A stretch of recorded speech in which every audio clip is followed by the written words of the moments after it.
দেশের প্রয়োজনে দেশের পাশে বাংলাদেশ সেনাবাহিনী। একদল বলছে আগে সংস্কার, অন্য দল বলছে আগে নির্বাচন। এদিকে প্রধান উপদেষ্টা ডক্টর মোহাম্মদ ইউনূস ঘোষণা দিয়েছেন, নো রিড ঘোষণা মাত্র।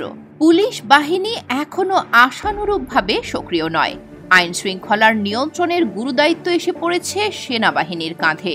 যখন সবাই ব্যস্ত নিজেদের দাবি আদায়ে, বাংলাদেশ সেনাবাহিনী তখন নিরলস নীরবে কাজ করে যাচ্ছে জনগণের জানমাল রক্ষায়। নির্বাচন একটি রাজনৈতিক সিদ্ধান্ত, কিন্তু সেনাবাহিনীর সিদ্ধান্ত একটাই, দেশের শান্তি ও শৃঙ্খলা রক্ষা।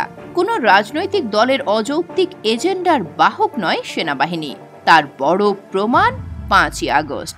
জনকল্যাণে প্রতিদিন নিভৃতে কাজ করে যাচ্ছে তারা। কতদিন মাঠে থাকতে হবে তা কেউ জানে না, তবু অনিশ্চয়তার এই সময়ে অটুট আস্থায় জনগণের পাশে আছে বাংলাদেশ সেনাবাহিনী। বিশ্বাস যতদিন প্রয়োজন থাকবে। আসুন দেশপ্রেমিক সেনাবাহিনীকে তাদের দায়িত্ব পালনে সহযোগিতা করি। বাংলাদেশ সেনাবাহিনী, অবিচল আস্থার প্রতীক।